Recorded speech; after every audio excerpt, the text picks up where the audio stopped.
Hello and welcome back to Star Citizen and my series about discussing ships, where I want to thank you for the interest that the previous videos have received, with some exceptions. And some of the sound quality was bad, maybe also the Vanguard video was really controversial, I don't know. But I also want to apologize for taking over a week for the next one, which wasn't really planned, but then some IRL stuff got in the way and I had to take care of that. So do please apologize. Anyway, we're back now, this time with what I, to some surprise, recently found out was apparently the third most flown ship in Star Citizen in the past few months, the Constellation Andromeda, which, as an owner that loves the ship, was a little bit surprised that apparently so many other people were flying that ship as well. So let's talk about that a little bit. Basically, what you get with the Constellation is a pretty big ship. We're going to be walking around in it a little bit later, but we're back here in the cockpit here. But there's a lot more of this ship than just the cockpit. And it's pretty big. It has size 2 components and all that, and it especially has really decent guns. But the maneuverability of the ship has issues. Alright, we're going to be discussing the variants of the ship at a later point in the video. For now, let's just focus on this version, the base version, the Andromeda, and let's discuss what this ship does do. The game interestingly classifies it as medium transport ship, which is a bit ironic because at some point it was supposed to be a gunship, but then they tweaked the maneuverability so that it wasn't quite as feasible for combat anymore, and said, you know, it's a transport thing now, right? But it does a really good job as a transport ship. It has a cargo hold of 96 SCU, which is better than the base Freelancer, a little bit worse than the Freelancer Max, but it puts it at a pretty decent spot. And to top all that off, you have some really powerful main weapons, which is 4 gimbal size 4 laser repeaters, which do really pack a punch and work reasonably well when you get to hit things, you know, and when you can turn your ship towards something, whatever you point your ship towards is probably gonna die pretty quickly. But that turning, you know, as you can see here, there's a very gracious turning that takes a while to get used to. So, aside from the cargo hold and weapons, it also comes with size 2 components, both 2 size 2 power generators, 2 size 2 shield generators, so it does have a little bit of shield power and all that. If it does have enough shield power, concerning its size and maneuverability is a whole different question. I think it actually doesn't. It would benefit a lot from having a third shield generator without becoming totally imba. What's also a little bit bothersome is that while it has a size 2 quantum drive, you can't switch out the quantum drive, because when it was possible, you basically broke your quantum drive system to an irreparable state, and CIG in their infinite wisdom, instead of fixing that for this ship, they said, you know, we're going to be doing a rework of that soon, trademark, which is going to block people from being able to just switch out their quantum drives in the first place. That's going to solve things, right? Which, you know, it kind of does solve the issue, but you know, I would like to have a faster drive, because the one that is installed here is pretty bad. It's worse than pretty much any. It's worse than any other size 2 quantum drives that come pre-installed in other ships. So you would really want to replace it, but you really can't, which is a bit sad.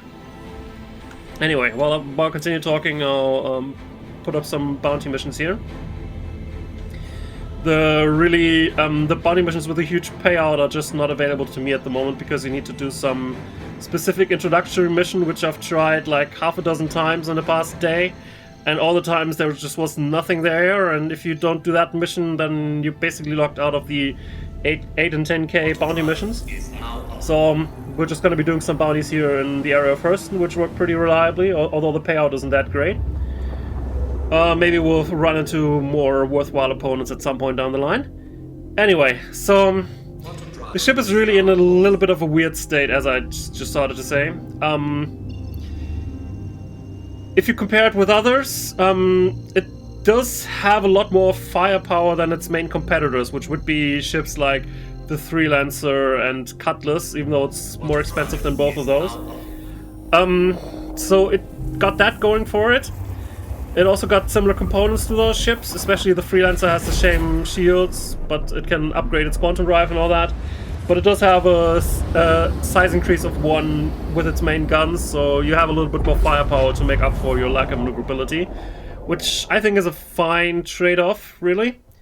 As you just saw in the enemy earlier, even though I was mostly just using half of my weaponry, it just melted that poor Buccaneer there. So let's hope we find some better targets than just Buccaneers on these missions, but we'll see. And yeah, that's really... there's these more expensive ships that you could compare it with, like the 600 series. The 600 series is a little bit of a weird set because it has both some large and some medium components. So firepower-wise, the Constellation is better because it also has gimbaled weapons, while the 600 only has fixed size 5 weapons, which do pack a little bit more of a punch, but you know, shooting with fixed huge weapons in a ship that's not that great at maneuvering is not really what I'm looking for, to be honest. So other than that, it compares pretty well, but the series does seem to attract all sorts of bugs that can hamper your gameplay. Like some patches ago, there was issues that basically every time you used one of the elevators on the ship, you had a pretty decent chance to just get randomly killed by using the elevator. Which, you know, if you're having that on a ship that you want to use most of the time, just getting random kills in there by just entering it is probably not what you're really looking for. And the ship really needs a rework to happen, which was scheduled for 3.9 but has now been postponed to somewhere down the line indefinitely, or also known as soon trademark. So I don't know when that's gonna happen.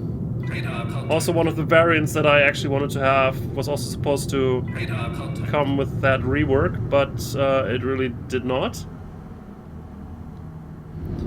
Okay, we got another Buccaneer here and some more targets down the line. Yeah, let's talk more about the weapons. The weapons that I'm using here is not the default weapons loadout. The default weapons loadout has actually 4 of these laser repeaters, not just the 2 that I'm shooting with. I exchanged 2 of those laser repeaters for Gatling guns, if I just unload on that guy, for instance. You can see that on the lower side there's also these Gatling guns. You don't really need them in order to kill these small Buccaneers, so why waste the ammo? But they are really useful when you want to engage bigger targets, because they have a slight increase in DPS while maintaining a similar projectile speed, so you can pair them pretty well with your laser repeaters.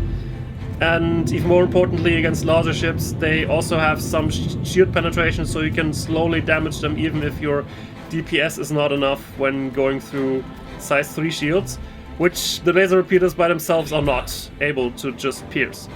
You seem to be able to do when you first start engaging, but then because the shields slowly build up their regenerative capabilities, you'll see very quickly that you'll start denting it, but then it just starts regenerating faster than you have any chance of damaging it. So that doesn't work. However, one thing that you can do, and that I haven't talked about for now, let's actually do that. Let's go to exterior view in a second. I just wanna... where's that button? Oh, come on. Zoom a little bit out. Oh, come on. I need to zoom out further. No, I'm already zoomed out. Thank you. Open exterior. That's what I wanted, I think. Let's take a look at the ship from exterior view again. One thing you can see here in the front, there's no one in there, so they haven't fully extended from the ship. But there's some turrets on the top of the ship, and also here on the bottom side of the ship in front of the elevator that just started to extend. The elevator is your main is the main elevator probably used to go into the ship, and then you have a larger elevator for your cargo way in the back. So these turrets can also help you to just get enough DPS to kill larger ships, because your main guns combined with someone firing guns from the turrets is enough DPS. You just need to have someone that's willing to do that, which can be a really fun time, you know. Flying this ship together with other people is probably some of my most fondest memories that I've ever had in the game so far. But well, they could probably be doing more interesting stuff with that time, so I don't know. It's kind of in a weird place, because these turrets only have 2 size 2 guns, which even an Aurora has more guns, so well, while having both you and the gunner on the same ship does help with some things, so that you can coordinate better and all that, it does also generate other problems, like when you mess up, you just instantly kill 2 people, which, you know, not the greatest thing to do, so something that you try to avoid. But that's that. Also, you would probably want to replace your guns on the turrets, because the guns by default come with very slow firing laser cannons, which is probably not what your gunner wants to use, because that way you don't have a good chance of adjusting to your target. So you're probably better off installing laser repeaters there. I also like installing Gatling repeaters there as well, because then they can also pierce through the shields, and they just feel good to use, you know? It's a little bit cliche, I know, just to have fast-firing guns that have a really good feel about them, but it does really help, you know? If you're not doing much damage with the guns you have, then having some guns that at least, you know, make you feel good about firing them is a little bit of a good idea. Alright, Hypo Cutlass.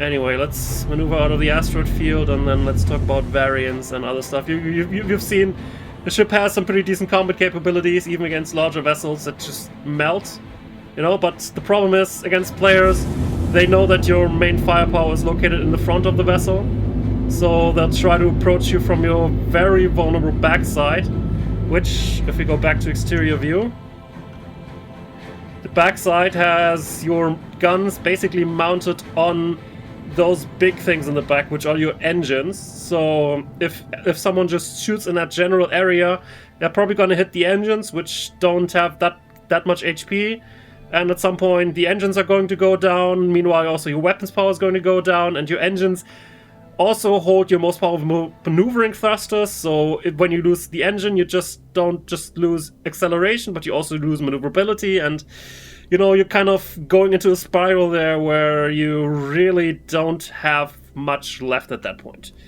Anyway, let's retract those weapons. The ship also has a lot of missile launchers that right now don't work reliably, so I didn't mention them at all, but technically you can also fire missiles. Anyway, let's switch the engine off and let's take a walk around while discussing variants. So as I already mentioned, this is the Andromeda variant. The Andromeda variant is kind of the base variant for the Constellation series. However, it's not the cheapest variant of the Constellation series. That would actually go to the Taurus variant. The Taurus variant, instead of having these 2 turrets here, has only 1 turret, the one on top, and has a much more expanded cargo area. So the cargo area here is just like located on that elevator back here, but the Taurus, it's not in the game yet, so it supposedly has an extended cargo area, or maybe just a smaller cargo area back here in the front. But it sacrifices one of the turrets, and also the small ship that we'll find way back there when we just take a walk around here. You can see a missile storage, and then back here you find a very small ship that's attached to the main vessel. This is a P-52 Merlin. Basically just a very small snub fighter that I think has like 2 size 1 fixed guns and 1 size 2 fixed gun. The general idea for that fighter craft is that if you have a crew of more than just 1 person here, one of them can, if you start getting attacked, just go into the fighter craft and then help keep ships off your ass. Which, you know, on paper, great plan, you know? But The time to kill is way too fast, so by the time you probably realize that you're under attack, even if the guy is already, you know, working here, fixing some other systems or whatnot, getting back in there and then starting the ship and then getting out of there while probably the area around where this vessel is located is going to be attacked. I'm not sure how well that'll work out for the poor pilot there. And even if it detaches those... With that armament, you're not really scaring many people anyway, so... Because you basically have the same firepower as one of the turrets, and the turrets are barely able to kill stuff, so... I don't know. But the Taurus basically also sacrifices that for its extended cargo bay, so that it can extend further to the back, which I think is a pretty decent trade-off, to be honest. We don't have any final numbers on what kind of cargo the Taurus is gonna be able to carry, but I would think it should be something about 200 SCU, maybe a little bit less, so which would put it above the Freelancer Max in cargo capacity. Then, as I said, the next more expensive is the Andromeda version, the basic variant, or the most gunboaty variant, because it has, you know, both turrets, also the snub fighter, and also, interestingly, the most powerful guns, even though the brochures for the other variants claim that they upgraded the weapons, but it's, at this point at least, it's kind of a lie. Let's actually get back into the seat for that, I guess. The next more expensive variant is the Aquila, which is the exploration-focused variant. It gets that role by basically sacrificing one of the turrets, I think the top turret actually, for a scanning array. And then I think you also get a rover that is supposedly located on your hangar bay and that you can spawn there. I don't think that's possible right now because you can't spawn things on the cargo grid. You can put things on there and they'll remain there sometimes, but you could also just have an Andromeda, buy a rover in-game. They're pretty cheap in-game, so... And then make, you know, your exploration light variant that way, without sacrificing the turret for a scanning array that right now doesn't do anything either. So, there's that. It also changes the main guns of the ships to, I think, laser cannons, which are worse in terms of DPS than the basic laser repeaters are. So, I'm not a particular fan of that particular change. In particularly, you know? I just wanted to say that word particular again. Deal with it. Anyway, then there's also the even much more expensive variant, the Phoenix, the Constellation Phoenix. You can already take a look at that when you go to Lorville and to the ship dealer there that's located close to the airport. There's basically one standing there that you could explore on your own. Basically, if we go back in here, basically it looks the same up until you go through this compartment door, and then instead of having the cargo area here, it basically has a luxury transport suite where it has a few bedrooms for passengers, and then it has glass planes and seats and tables that people can look out on. It has a bar. And it has even a whirlpool on that side and a master bedroom back here. So it's more suited for a role of just transporting someone. But right now there's no missions in the game where you can actually do something with that. So right now it just looks fancier. Also, it has a little bit of a different armament. It still has both turrets and also the snub. But the main weapons, I think, are changed for Omniskies, so the slightly better laser cannons, but still in terms of DPS they're worse than your laser repeaters that the basic Andromeda variant has. I think there also exists a slight variation of the Phoenix that has just a little bit of a different color scheme, the Phoenix Emerald, I think. But that's about it for now. So, what's my opinion on the ship? Well, as I probably mentioned earlier already, I love it, you know? I don't really know why. It's sometimes the ship is frustrating, especially when you take a look at the cockpit here, for instance. The cockpit kind of basically summarizes it really well. You have this what on first glance looks like this real nice open view, but there's Strouds everywhere, including directly in your flight path is this big set of 2 Strouds right above the cursor, which ironically sometimes the Strouds are useful, as you could just see. You know, you can use it to block out the sunlight because we don't have sunscreens in the game yet for whatever reason. So sometimes the sunlight is just blinding, and then you can say, okay, wait, I have a Stroud there. Let the Stroud deal with you, you know? Or talk to the hand, son. Basically.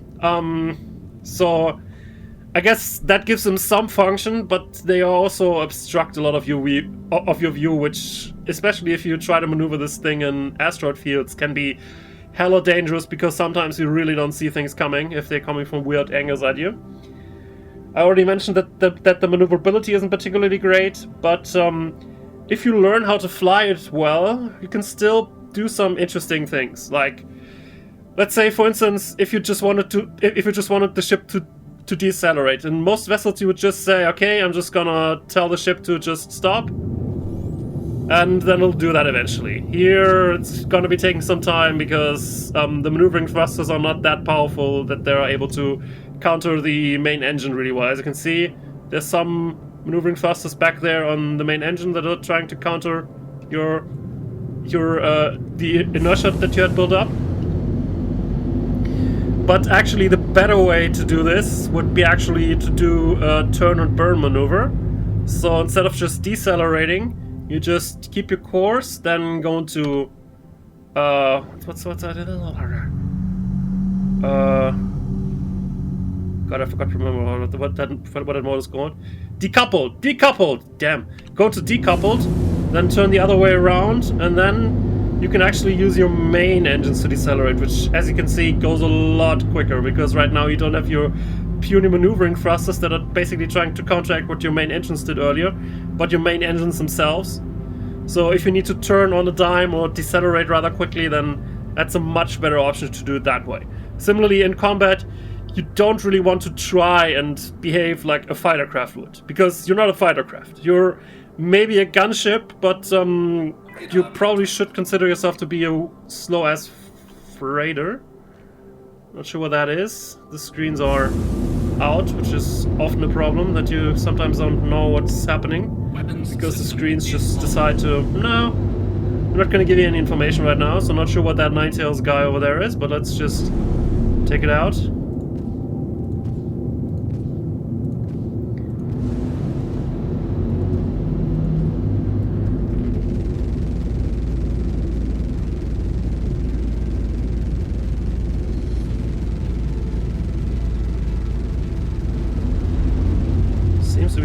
Seems to be a Buccaneer.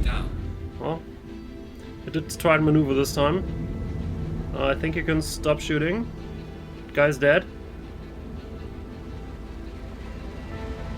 It looks like a Valkyrie? Yeah, I think so.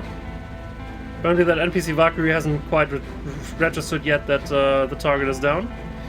Anyway, so as I was saying, you do need to fly the ship very differently, because it's not a fighter craft, it's a freighter that has a huge that has a huge amount of firepower, basically.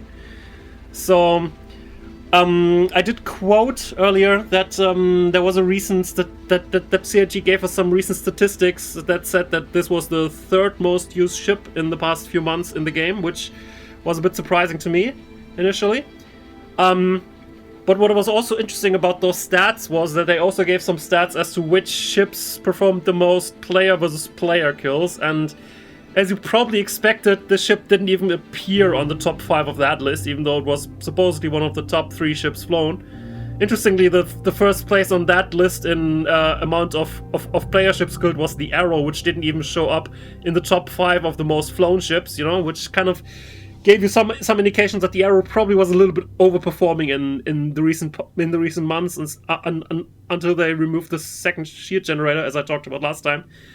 Anyway, if a player attacks you, they probably try to use their superior maneuverability in order to attack you from behind. But what you can do is basically what I just showed you earlier with that turn and burn maneuver. You basically, when you get attacked, You should instead just try to accelerate as fast as you can. Probably also hit the afterburners to build up some speed pretty quickly. And then when you have a speed that you like, you can just engage decoupled again. Your ship will continue to fly where you set it to, and then just turn around and then shoot whatever ship is following you. This way, yes, you lose the chance to evade their shots, but with this ship it was probably not going to happen anyway. But also, since they have to now chase you at 600 something, they also can't really maneuver much. But you have way more firepower than most ships that will try to hunt you down have. So in this way, you have a more fair fight, you know? If they fall for it, more experienced PvP players will probably, if they don't get you in their immediate strike, will probably just move away, and you can just not follow them because your ship is too slow and not maneuverable enough to really hunt someone down. But at least this way, you didn't get horribly murdered, you know? Just a little thing that you should keep in mind. So my final